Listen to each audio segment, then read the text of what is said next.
You'll have leaves that are kind of growing up the stalk, right? Yeah, so no, you don't have to worry about it. It's just the root that is going to be less effective. You're going to want to wash your hands. Go wash your hands. Oh, yes. All right, get dirty.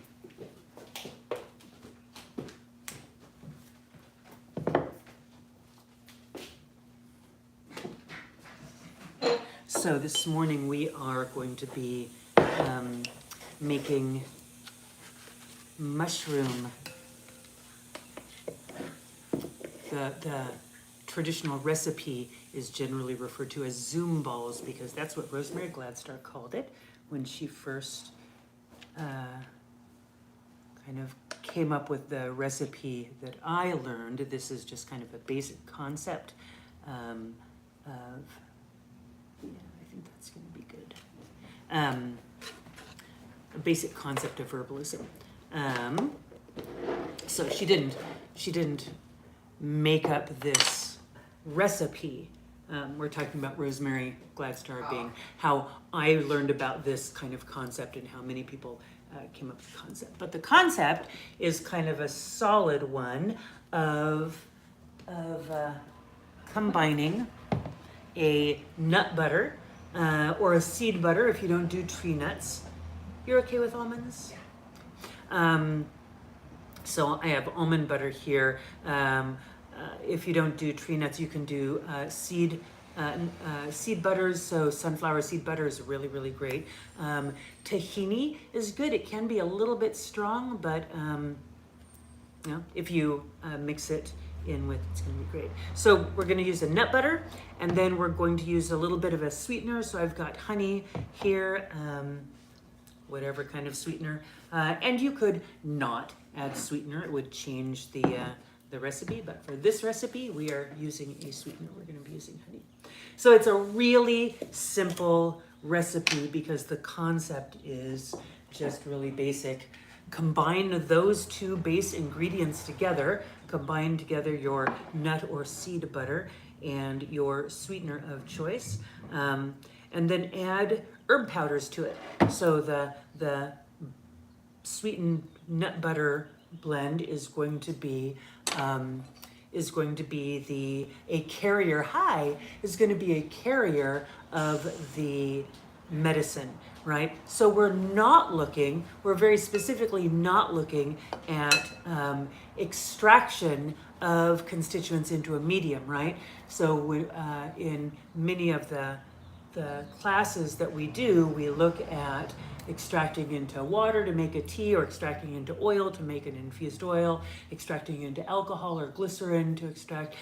So generally in making plant medicine, a large part of that is understanding extraction. And then you do have to deal with the issue of solubility of the constituents of interest. There's stuff inside that herb, and you want to pull that stuff out, and what is the best solvent to extract that stuff. If you pick the wrong solvent, you're going to have weak medicine. You're going to have ineffective medicine. You will have wasted the herbs that you're working with. You'll have wasted the solvent. You just kind of have your solvent. If you make a really good one, then you get a great medicine. And sometimes we have things that are very complex in terms of solubility, and one of those is reishi. So reishi is a mushroom. So when we're talking about reishi, generally we're talking about Ganoderma lucidum. So this is the red reishi, the big, beautiful, reishi mushrooms. Good morning to Haley. Excited for this. You've been drinking reishi tea lately. Oh, this is perfect. I am so glad you're drinking reishi tea because we're going to be talking about that. So you've got something like reishi, for example. There are two primary classes of constituents that we're interested in reishi. So one of them, good morning. One of them is polysaccharides, right? So we talk about polysaccharides a lot.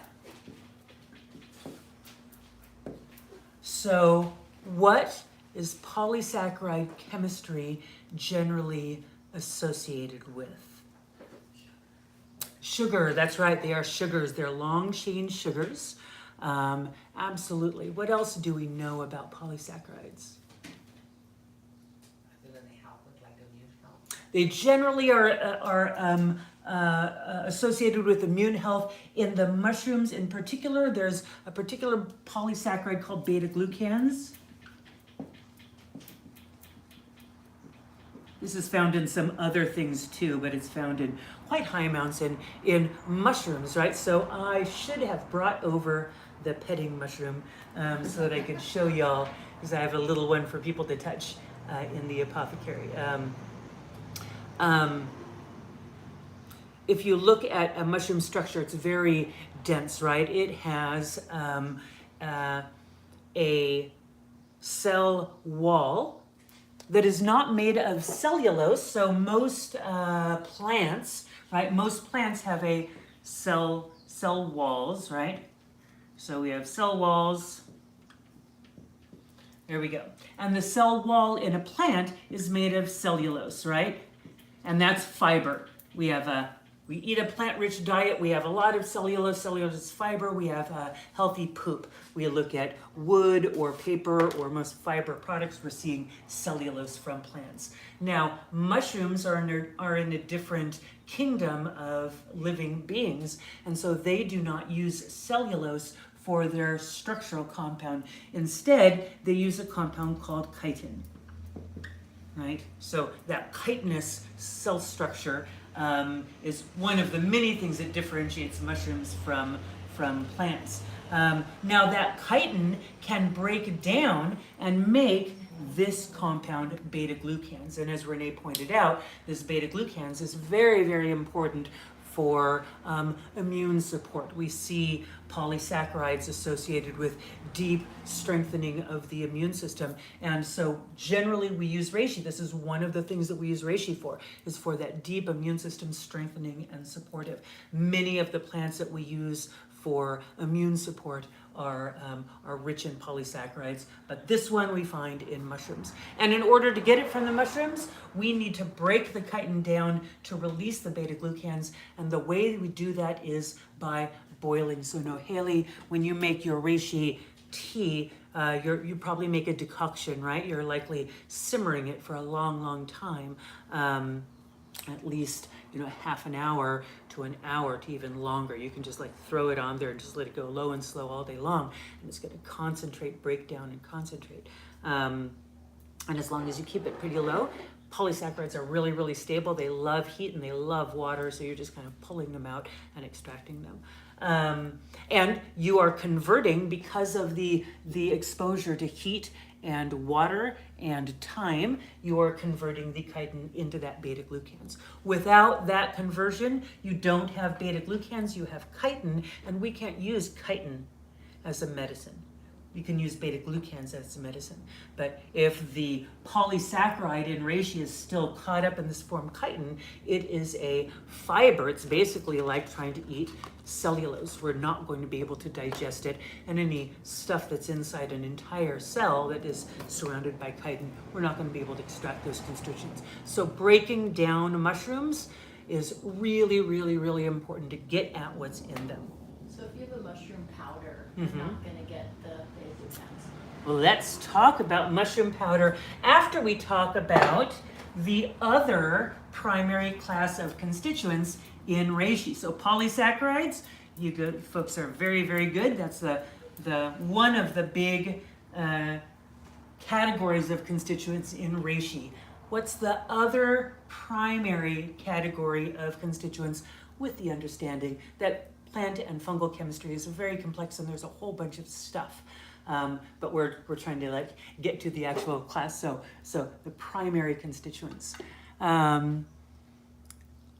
What about when you use it as a powdered form? Oh no, Haley had exactly the same question that you did. Yeah, so the other class of constituents are called terpenes. Okay, so the polysaccharides are primarily immune support, right? The terpenes are the primarily associated with adaptogenic effects. So if you're using reishi for its other primary activity, which is strengthening support of the endocrine system, regulation of stress response, right? Then what we're looking at is largely the terpene chemistry. And so here is the issue with extraction of reishi. Here's the issue, Noheli, with your decoction, is that you're not getting full extraction of the terpenes in there because they don't like water. And so, you know, you can simmer the reishi for a very, very long time, and those terpenes are going to stay inside those slices of reishi. And so when you take them out and you compost them, a lot of the terpene chemistry is going along with them because it wasn't soluble in that solvent, right? This is one of those choices that we make. So we can extract terpenes using alcohol, right? So we can make a tincture out of them. So we tincture terpenes, that makes them very, very happy. A high proof alcohol, upward of 60% alcohol, is going to make a really good tincture of reishi if you're extracting terpenes. And so that's a really easy way around that. What's the problem with that? You're not going to get the polysaccharides. You're not going to get the polysaccharides, yes. Polysaccharides are damaged by alcohol, and so the higher the amount of alcohol, the more you're extracting terpenes, the fewer of the polysaccharides that you're getting. And those that are extracted are damaged. They're denatured because of the alcohol that's present. So even if you do have those polysaccharides, you know, they may not be active.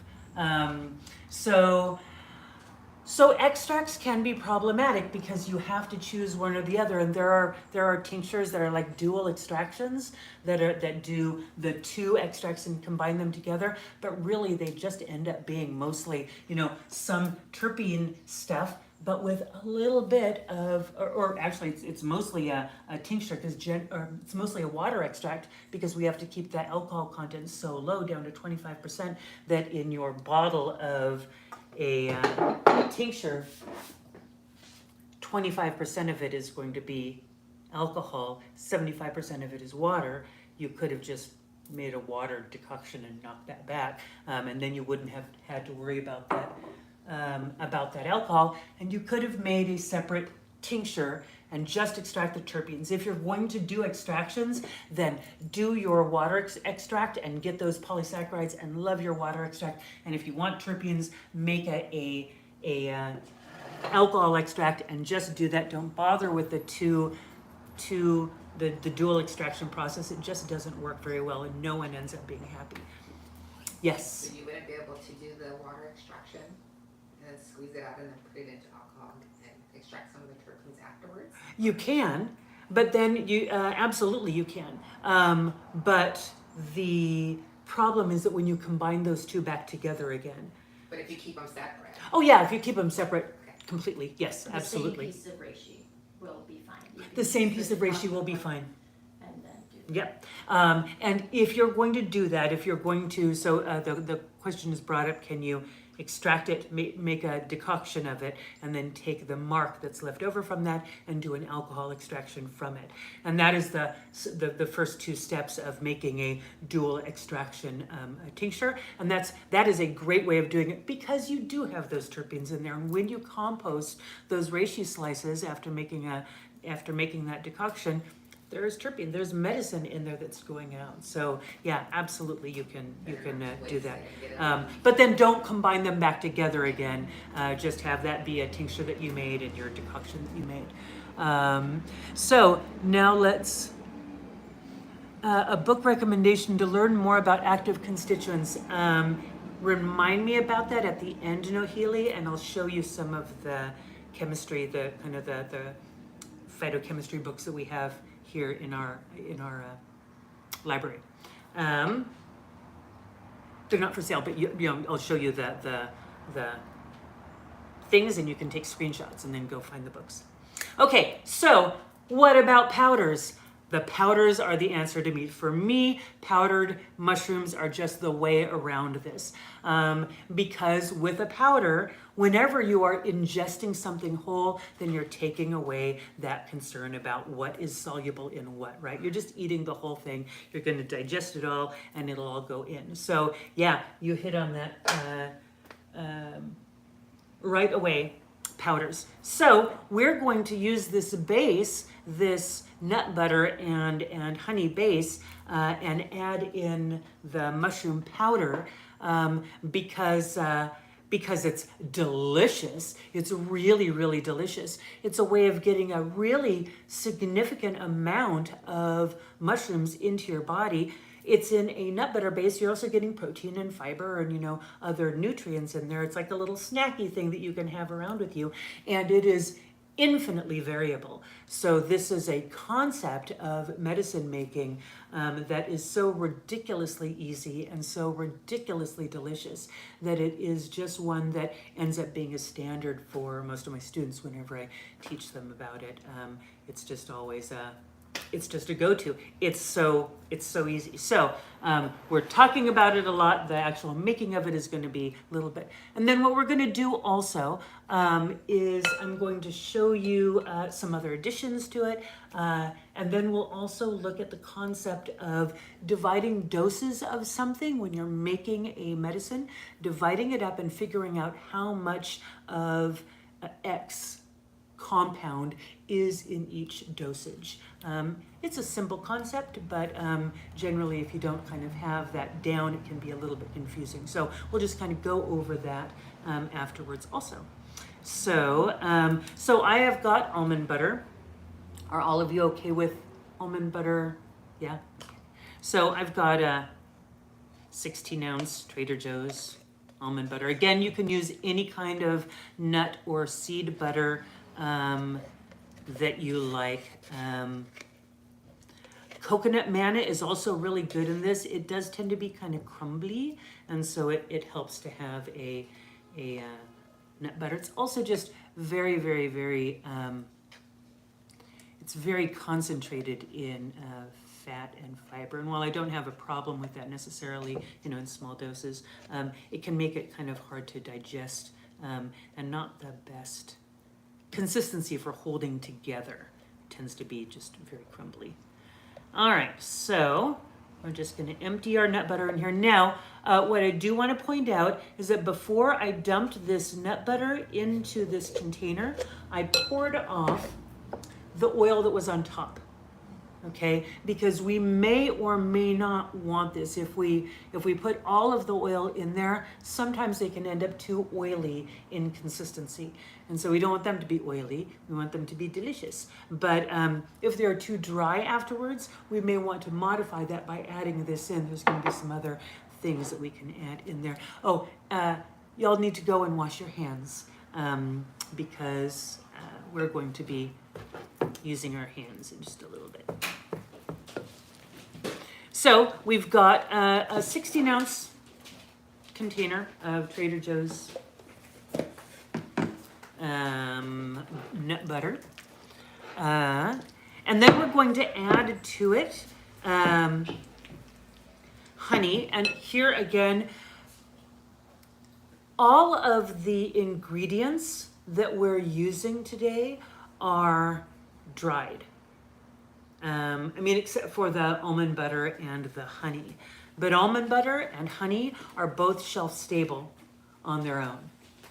We're not adding any water. We're not adding any watery constituents with a minor exception here.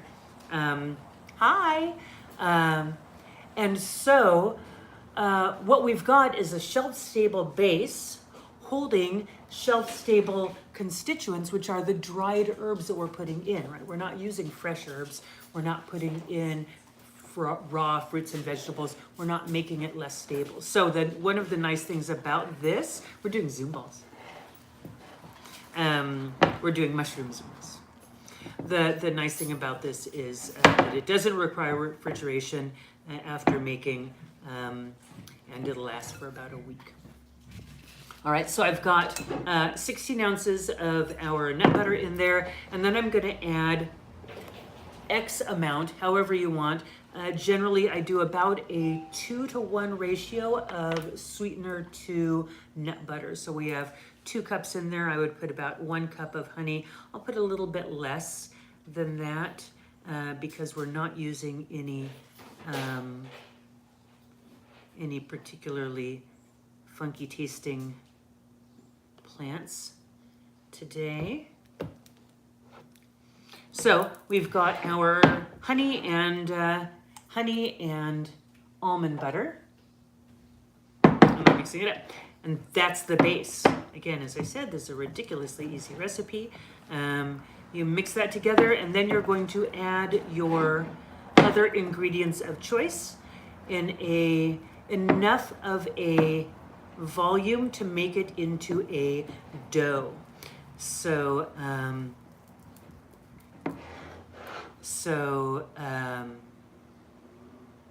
you're going to make basically Play-Doh, and then you're going to roll your Play-Doh into little balls, and then you're going to pop those little balls into your mouth. And that is your medicine making, because again, we're not doing any extraction, so we don't have to wait for anything to extract, right? This is a vehicle to deliver compounds to our mouths. So after making this base formula, you need to have another bowl.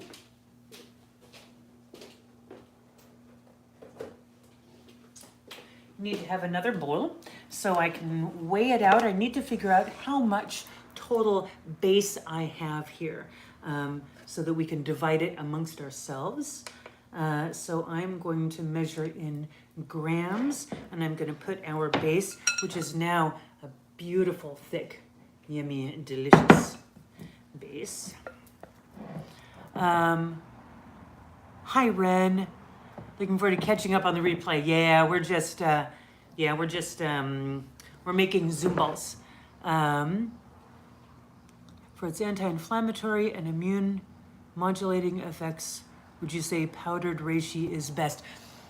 Yes, because part of the immune modulating effect is from the polysaccharides, but part of that is from the adaptogenic effect, right? From the quieting down that stress response. So much of the immune reactivity, that immune vigilance, is a stress response. And so if we can kind of modulate that, we're modulating immune system function on a different level. And that's going to come from the terpene chemistry. So if you're doing your decoction, you're getting those polysaccharides, you're getting that deep immune support, but you could be getting that deep immune support in a different way through a different pathway, because the immune system is incredibly complex, and there's a number of different pathways towards working with it, but via the adaptogenic effects, right? Okay, so we have 432 grams of stuff here. So I'm going to say 400 grams because it's nice to have some extra to play with. 400 grams. 5 is 80. So 80 grams per person. So I'm going to weigh this out into 80 gram amounts.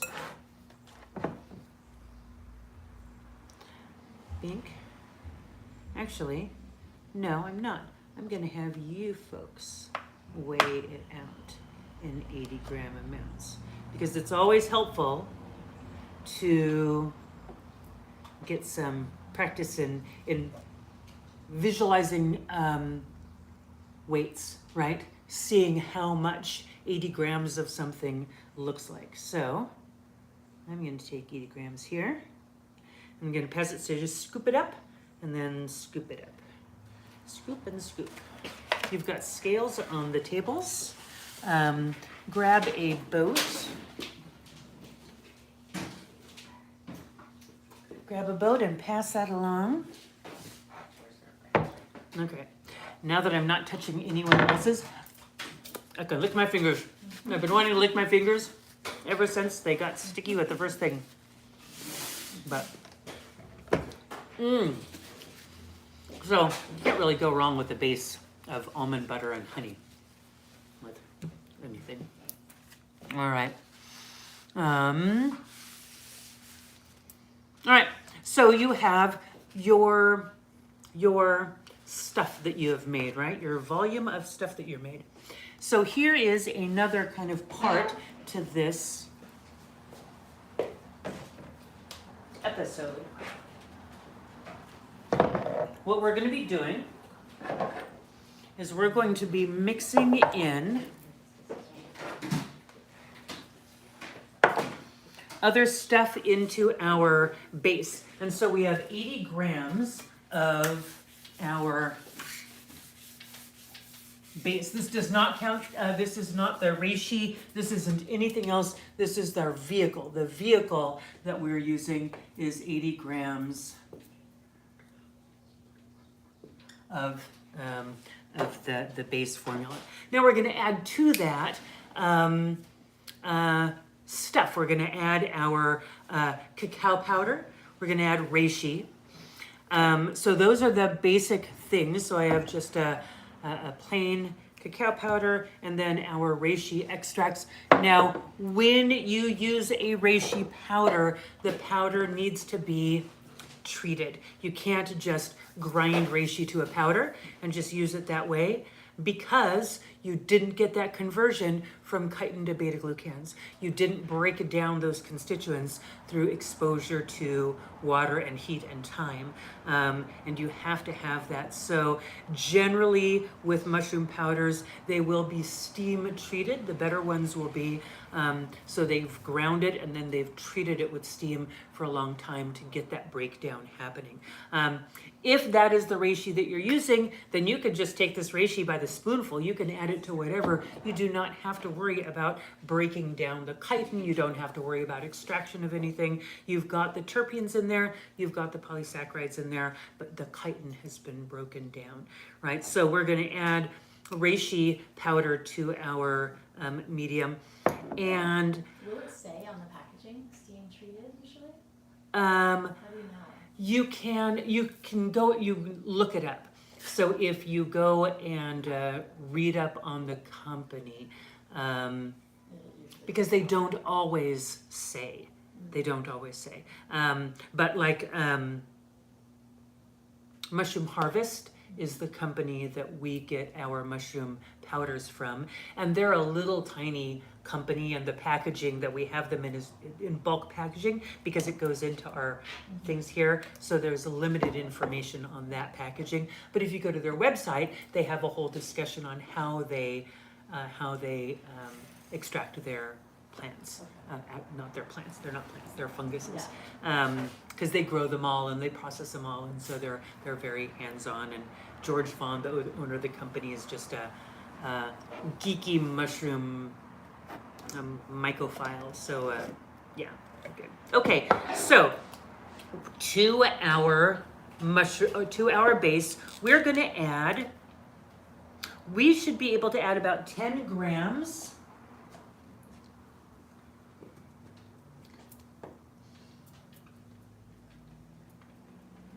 of reishi. So I'm going to pass the reishi around, and you're going to get. How did you get 10 grams? A spoonful. Looking at that and assessing that and thinking, yeah, we could probably get about 6 to 8 servings from that. But mostly I just kind of looked at it and figured how much could fit in there. There's no set ratio of like how much you shoot to your base. No, it really just depends on how strong you want it. So you're just going to add reishi onto your pile of stuff here until you hit 10 grams. There you go. And then we're going to go over that. Yes? You wanted to do that yourself. Would it work if you boiled it for a long time and then dehydrated what you have after? Yes. Yes, absolutely. Dehydrate and then and then grind. Yeah. It can be difficult to grind it. Have you ever worked with reishi before? Yes, but not trying to grind it. Right. It gets very rubbery. It's like, yeah, it's bouncy. It's very bouncy, and it's hard to grind something to a very fine powder when it's bouncy.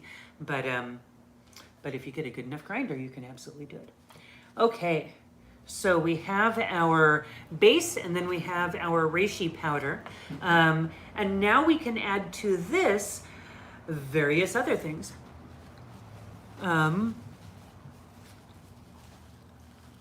will we do that at home? Was your question, Noheli, just what she had asked about, could we make the powder at home? Because if so, I think I think that's twice that you've done that you've just kind of asked something when the exact same thing has been asked in here. So it's like you're here with us, Noheli. All right, other things that we can add to our formula. Chocolate. It's just a perfect addition. So I like to add about 5 grams. And we're gonna have to tweak this in just a little bit. I'll show you what the tweaking looks like. But about 5 grams is good. Now the mushroom powder has sort of a chocolatey kind of taste to it. Sort of chocolatey. So 5 grams.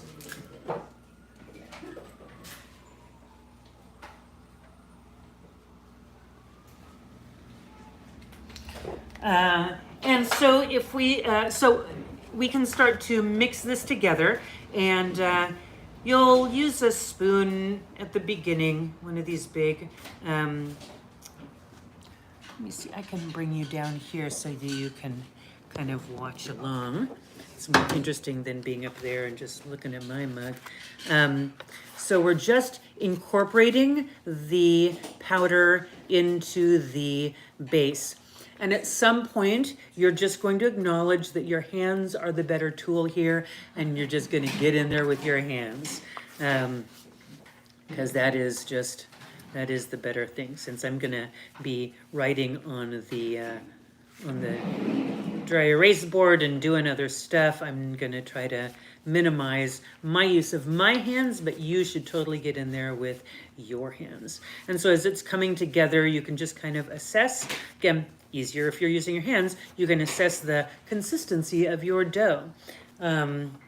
It should be relatively soft with this amount of stuff added to it.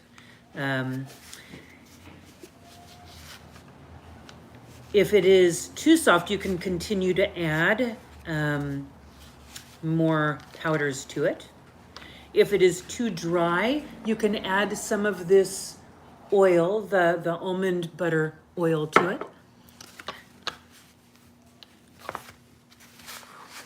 And then what you can also add at this point, some other ideas for you. I have a turmeric and ginger extract. So with something like this, it is helpful to use extracts in particular to kind of minimize the volume of powder that you're adding to this, right? Extracts are very, very concentrated. So this one I would add maybe a half a teaspoon to a teaspoon. It's a beautiful, strong, very, very, very spicy and wonderful turmeric and ginger extract. So if you want to add that, you can add that.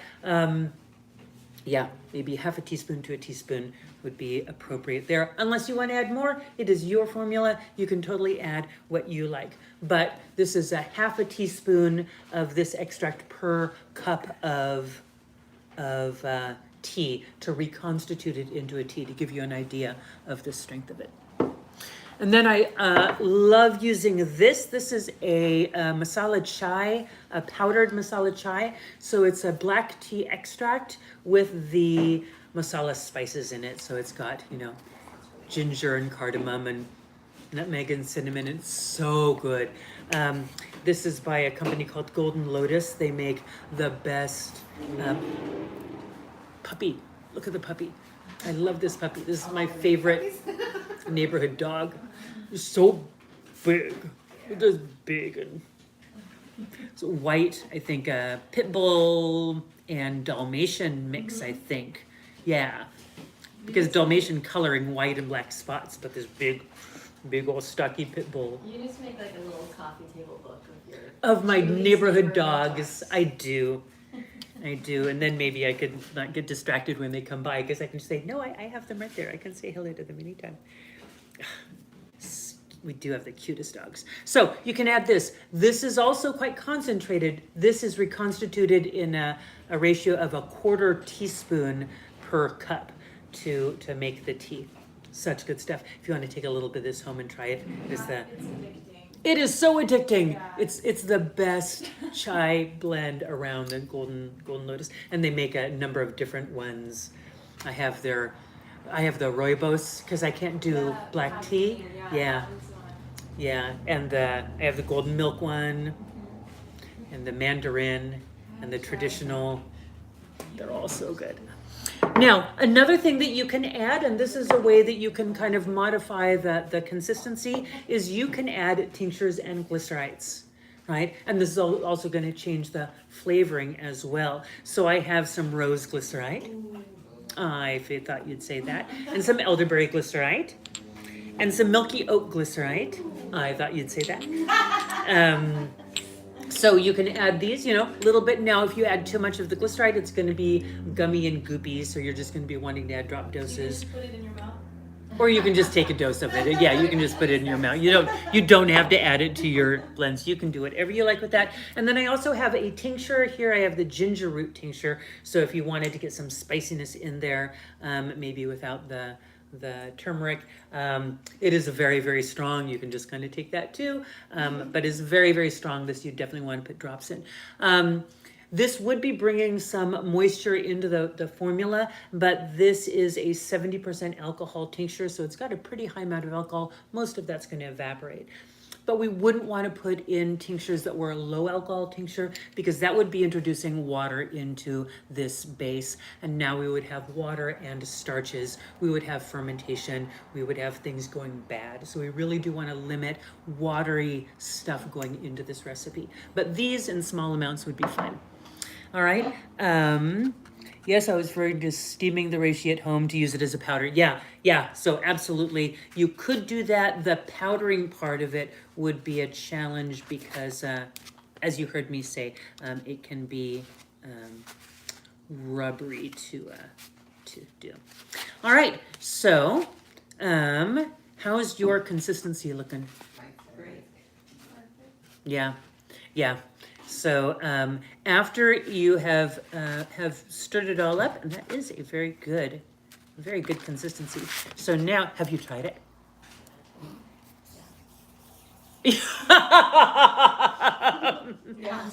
Yeah. You had a little bit. Yeah. I'm so hungry. I was late because I ate food and I'm starving again. Oh, I'm sorry. Well, That was like 30 minutes ago. so this is what they end up looking like. The little balls. Now, what I want to show you before I eat, let's pretend that I did not eat any of that. Now what I'm going to do is I'm going to weigh the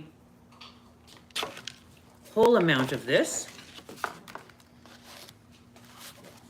So the total volume I have here, it should be 95 grams, right? I have 93 because I did just have a little nibble of it. So we're going to call it 95 because that's close enough. So I've got 95 grams of base here. If I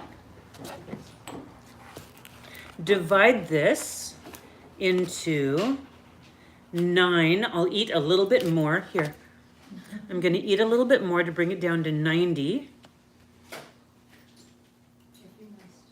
I must.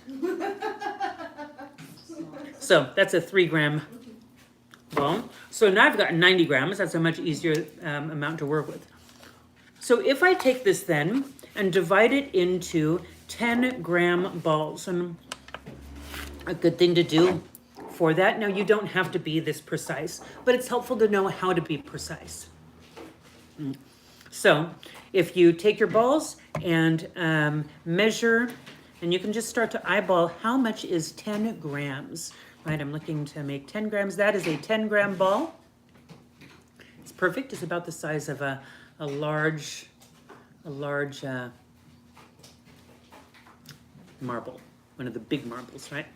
So that's a 10-gram ball. So I can either measure them out this way, weighing them, and putting them on the scale. That's 8 grams. If I test it 9 grams, you can feel like you're on the Great British Bake Off, measuring all this, your recipes. But you can also just kind of eyeball it close enough. This one is 11 grams instead of 10. That's fine. So I would go through and measure all of these into 10-gram-ish balls. So now I have this 10 grams of reishi. This is what I'm actually interested in this whole formula. I don't actually care how much of the base. I care about this total amount that I ended with, and I care about the amount of whatever ingredients I'm looking at. I might be also interested in this. I might be interested in the ginger, the turmeric extract, right? Whatever things of interest, I need to have measured those, and I have to measure the total volume here. So I have 90 grams of plant material divided by 10 means that each of these, or divided by 10 means that I got 9 balls. Okay, so my total amount of servings that I got out of this 80 grams total was 9. And so if I look at these 9 balls and I say, well, I had 10 grams of reishi and I made 9 balls of them, 9 goes into 10, 1.1 repeated, so 1.1 grams. So about 1.1 grams, which would be 1,100 milligrams. Okay, did you see how I did that? Right, I had 10 grams of reishi, and 10 grams divided by 9 is 1. And then it just repeats, right? So that was 1.1 grams, and that equals 1,100 milligrams. That is the amount of reishi extract that we have in one ball. All right? What's Now, the recommended daily intake? that is the thing. It depends on your extract. It depends on your form. But generally, we're looking at about 2 grams of this reishi powder. This reishi powder, generally about 2 grams a day, is a good amount. So 2 of these would be a therapeutic amount. Now, if we compare that to a capsule, a lot of people like to buy mushrooms in capsules, and I don't sell mushrooms in capsules at all, primarily because capsules, I don't have a problem with capsules per se. There's nothing wrong with them. Some people will say, oh, they're made out of plastic. No, they're not. It's cellulose, it's fiber, it's fine.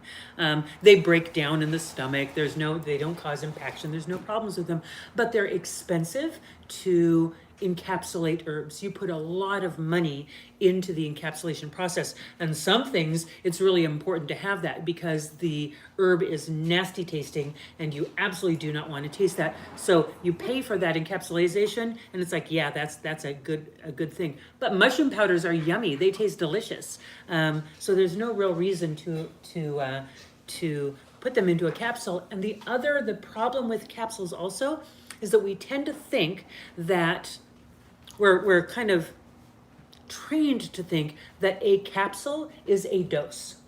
If we swallow a capsule, that's like medicine, that's like vitamins. 1 is a dosage. So you swallow a reishi capsule and you think, ooh, I got my reishi for the day. But if we look at most capsules, if we look at a double aught, capsules are sized by what's called a double aught, OUGHT, which is an old school name for a 0, right? So a double 0 or double aught single aught, and triple aught are the sizes of capsules that you see. Double aught is the standard capsule size, and that is right about 600 milligrams. The single aught is a little bit smaller. It is generally right about 350 milligrams, and this depends quite a lot on how much the capsule is packed. So you can have significantly less than this if you're just kind of lightly sprinkling the capsule in there. And then the triple aught is larger, and it can go up to 800, or if you really crush it, you can go up to 1,000 milligrams, but it's actually pretty hard to get 1,000 milligrams of powder into a capsule. And I get about 900. Yeah, And I yeah. take like 3 of them at a time, and those things are huge. They're huge, yeah. They're big ol' honkin' ones. So yeah, big ol' honkin' ones, taking 3 is going to give you that therapeutic amount. But so this, if we take one of these, this is equivalent to 2 capsules of a mushroom powder capsule in a little ball. It's a lot easier and more pleasant to take. It's really easy to get a good therapeutic amount of reishi in this method, and you also get a little protein nugget, right? And you can put all sorts of other things in here. I really love goji berries in here. Goji berries are very, very yummy because you get a little bit of, cacao nibs are really good. Coconut. I do mine with, I do some with cocoa, hibiscus powder, and coconut. Oh, it's so good. Yeah, the hibiscus powder on the end. Ooh, Cotinopsis. Chopped Cotinopsis in here. Cotinopsis, goji berries, and cacao nibs in here. I'm just saying, so good, so yummy. Yeah, so very high absorption, 100% absorption. We've created a food out of the medicine, and now we're taking it as food, and that is really one of the best ways to take our herbs when we can. It's not always appropriate or right to think of them as foods, but this is definitely a food. Mom? And my kids would eat it. Obviously. I know. It's so easy to get this down to things. Now, we'll use this recipe. I shouldn't have thrown that in my mouth when I still had to talk.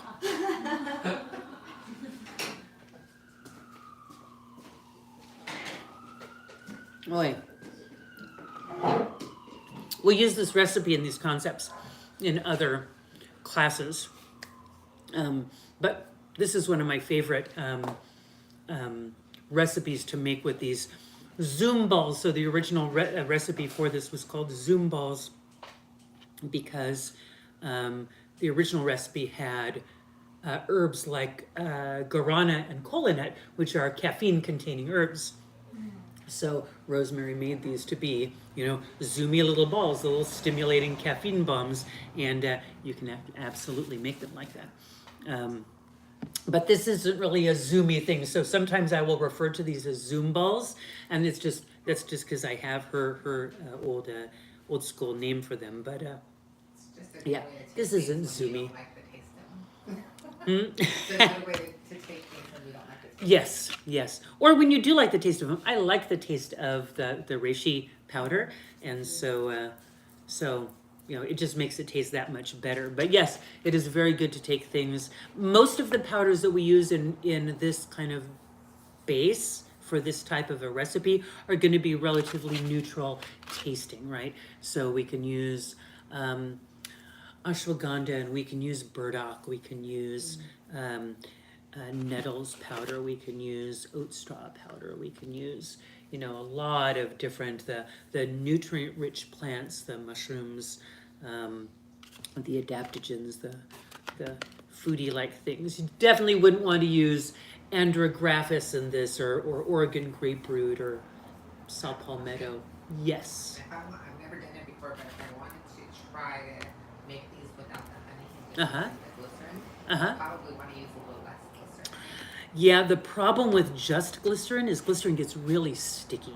Really, really, really sticky. So, you could play with it, but I've not had great results making it with just glycerin. If it gets sticky and it just maybe putting a little powder on the outside, kind of still good. I don't know. I'm gonna I try it. tried. Yeah. I didn't love the results of just glycerin. But you might.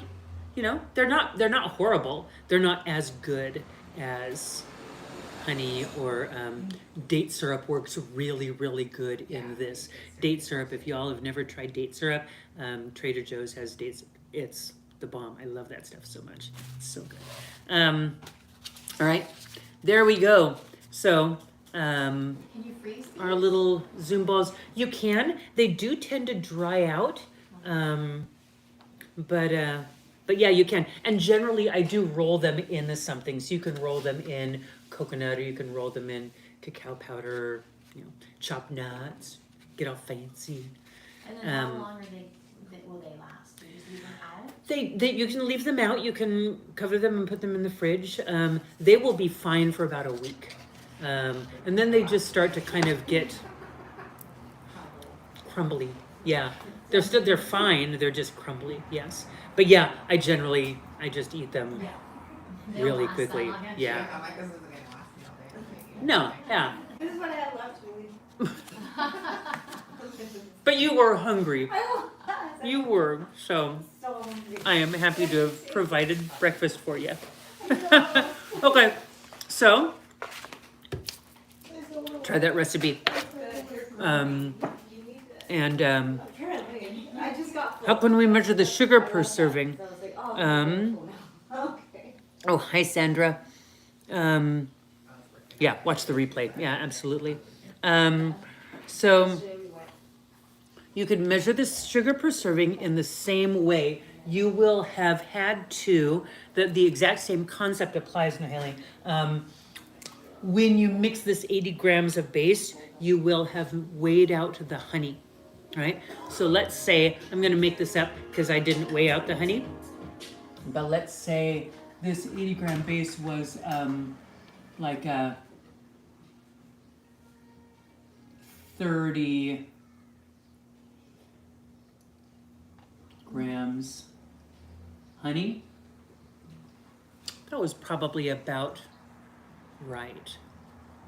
Probably there was about there. So there were 30 grams of honey in that we had added to this base. And again, we don't care about the total amount of the base, just like with the reishi. What we care about is the total volume that we ended with and the total amount of whatever constituent of interest we have, right? In this case, it would be the 30 grams of honey. So if we had 30 grams of honey in there and we had made 9 of the little balls, right, then we would have 30 divided by 9 would be 3.33333. So 3 1/3 grams of honey per serving. That isn't sugar per serving because honey isn't 100% sugar.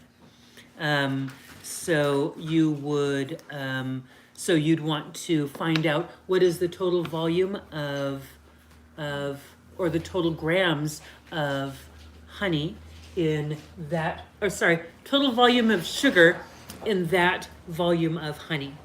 Does that make sense? And that's how you'll get the total amount of sugar per serving. That's how you do it, right? But it's the same concept that we applied here with the reishi. You would just apply it to the sugar. So hopefully that helped. It's a great, great question. All right. So now, now Khan needs to take a nap because they ate all of their snacks and are sleepy. So I will see you next week with another recipe.